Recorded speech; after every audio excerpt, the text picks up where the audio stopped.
bagulho. Fala pessoal, esse é o primeiro vídeo do FAQ Lucidez Espírita. A gente está começando com esse projeto bem novo, porque é o primeiro vídeo. Eu tô aqui com o Murilo. Ah, tipo, você tem que olhar ali, ó. Eu esqueci que a câmera ali. E Rafael. E o intuito desse projetinho é a gente responder algumas dúvidas espíritas que são recorrentes, que realmente o pessoal tem aí com frequência e de uma forma bem lúcida, usando bem a lucidez espírita. E isso é uma coisa que a gente vê bastante. Muita gente sabe muita coisinha fragmentada do espiritismo e a coisa fica um pouco, digamos, parece que é forçado ou que não tem muito critério. E a gente está aqui exatamente para fazer o contrário, mostrar a profundidade e a lucidez espírita, como ela é bacana. E a gente vai coletar algumas perguntas inicialmente de alguns amigos, algum pessoal mais próximo que tenha, e conforme essas perguntas forem sendo feitas no próprio canal do YouTube, a gente vai respondendo elas da melhor forma possível, com a maior franqueza possível, e já reconhecendo que a gente tem muitas limitações também nessa área, mas a gente acredita que consegue trazer bastante luz aí com esses conceitos. Legal? Nosso camarada Murilo vai fazer a primeira pergunta do FAQ e de um assunto bem interessante. Vamos lá. Ó, recebeu uma pergunta que é: olá, recentemente eu vi um vídeo do canal Nerdologia sobre a brincadeira do copo. No vídeo ele comenta um pouco sobre o espiritismo e eu queria saber a opinião de vocês sobre a abordagem dele nesse assunto. Obrigado. De nada. Então, quem não teve a oportunidade de ver o vídeo, eu acho bem interessante porque esse canal Nerdologia é muito legal. Eu gosto bastante e a gente já sabia da pergunta e eu fui atrás desse vídeo em particular. Que ele faz uma brincadeira do copo, ele explica muitas questões que justificariam a posição dele. E isso é uma coisa que acontece muito com o espiritismo. As pessoas elas acabam tentando dar uma pequena estudada, uma estudada muito superficial, achando que conhecem, só que existem muitos fatores por trás desses conceitos que a pessoa acaba engolindo. Neste vídeo, ele mostra exatamente como uma explicação possível para a brincadeira do copo.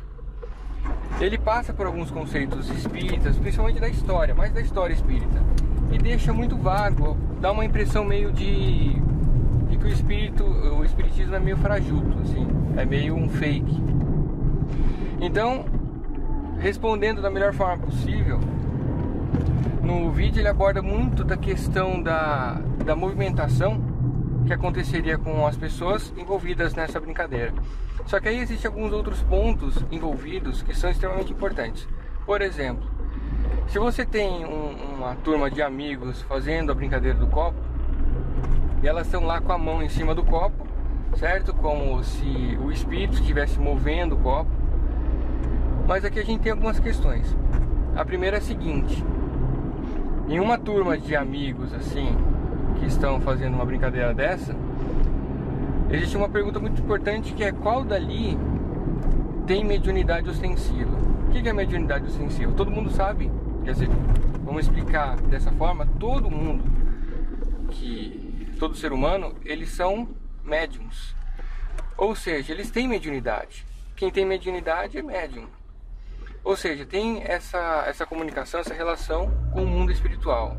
Tem pressentimento, tem a questão da telepatia e muitas outras questões que são patentes aí, que se você tiver um pouquinho de sensibilidade de observar, vai ver que elas acontecem a rodo. Só que tem algumas pessoas, aí você já cai o número muito, que tem uma mediunidade que a gente chama de ostensiva. Ou seja, que ela está num nível muito forte. E aí essa comunicação com os espíritos passa a ser inegável para quem tem esse tipo de mediunidade. Então, se você se reúne com uma galerinha para fazer brincadeira do copo, não é muito provável que exista um médium ostensivo ali. Aí o que acontece? Vai estar todo mundo lá brincando, e essas questões de movimento inconsciente, que é até colocado no livro como a explicação disso, ela acaba acontecendo e a movimentação do copo acaba sendo inconsciente pela própria pessoa que está jogando ali. Aí a gente tem algumas questões. Não é o espírito que movimentaria o copo. No caso, se existisse uma pessoa ali que tivesse mediunidade ostensiva. Quem mexeria o copo seria a própria pessoa. Mas isso não quer dizer que a pessoa está mexendo conscientemente o copo ou 100% consciente. É a mesma coisa que acontece com radiestesia e o pêndulo radiestésico. Ou aquelas pessoas que têm em lugares mais áridos, e muitas vezes crianças que pegam aqueles gravetinhos e acham água a 100 metros de profundidade. Isso aí, se vocês pesquisarem, é fato verídico. O pessoal acha água com um gravetinho. E como é que funciona? Eles vão andando pela região e eles começam o gravetinho ele dá pulsos.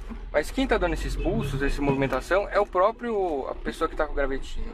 Ela usa o corpo dela, o sistema psíquico dela, para funcionar como antena e ter essa receptividade. Porque é muito mais sutil esse tipo de instrumentação que é o próprio corpo. Isso repercute de uma forma mais evidente com o gravetinho. Ela acha água a 100 metros de profundidade. A mesma coisa, o pêndulo radiestésico, aquele pêndulo que o pessoal usa também para achar água, não é o pêndulo que se move sozinho. É a pessoa que está usando aquele instrumento que move o pêndulo. Esse pêndulo radiestésico se move para um lado ou para o outro, representando a resposta sim ou não. Quem faz isso é o cara que está segurando. Ele usa o corpo dele como antena para esse tipo de captação. Então, numa brincadeira do copo, não espere que o espírito tenha capacidade de realmente movimentar o copo. No vídeo ele comenta sobre a questão das mesas girantes. As mesas girantes realmente eram um fenômeno físico de movimentação de matéria que acontecia lá 1800 e pouco. 1800 lá em 50 e pouco. Lá na Europa, mas existe aí também uma explicação para que isso aconteça. E para esse movimento mecânico ter acontecido, as mesas realmente elas giravam no ar e se estilhaçavam no chão sem nenhum mecanismo de fraude ou mágica. Tanto que Kardec, quando chegou para estudar isso, ele demorou 1 ano para se convencer, porque ele realmente estava estudando aquilo ali. E ele percebeu que existia realmente um efeito físico ali.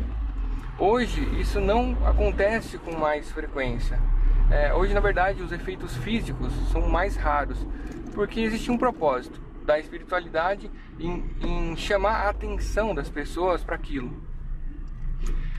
E hoje não tem mais isso, não tem mais essa necessidade, porque já existem tantos meios de comunicação para mostrar esse tipo de realidade, que não precisa mais desse efeito físico, que é um efeito bem forte assim.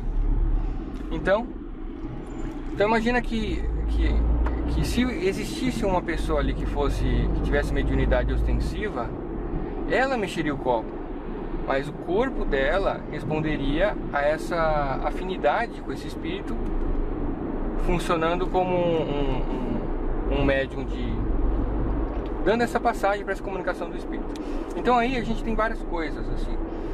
Uma coisa muito importante é que espíritos mais elevados não ficam brincando com essa brincadeira do copo, certo? Espíritos mais evoluídos, eles vão se dar o trabalho de ficar brincando com esse tipo de coisa, porque a espiritualidade ela é uma coisa muito séria e ela tem muito foco na reforma íntima. Essas questões são mais verdadeiras para a evolução, para a parte cristã da pessoa. E brincadeira do copo não vai levar muito, não traria um benefício de reforma íntima, nada. Então os espíritos que vão se ater a essa brincadeira são espíritos menos evoluídos, fanfarrões, e que podem ou não ter esse tipo de habilidade. Então existem várias questões aí, não é simplesmente uma brincadeira do copo, qualquer espírito tem qualquer possibilidade, vai mexer. Existem essas questões que as pessoas desconsideram por falta de conhecimento. E tem mais uma também, esse tipo de brincadeira, ou esse tipo de experimentação, ele segue uma metodologia científica. Tanto que essa é uma das vertentes do espiritismo, ciência. Por que o espiritismo é ciência? Um dos fatores é que ele tem uma metodologia científica para esse tipo de comunicação. para a comunicação dos espíritos. Allan Kardec ele utilizou uma metodologia científica para desvendar todo esse critério de comunicação.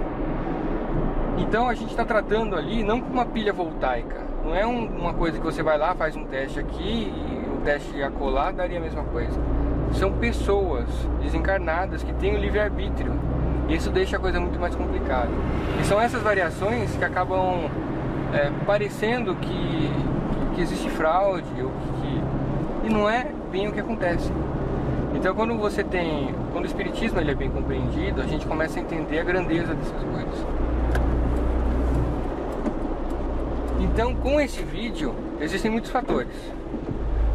E como ele coloca de uma forma meio assim, não é o espírito, é a movimentação da pessoa, isso aí estaria certo frequentemente se não existissem médiuns ostensivos nesse grupo de amigos que estão lá reunidos para fazer a brincadeira do copo.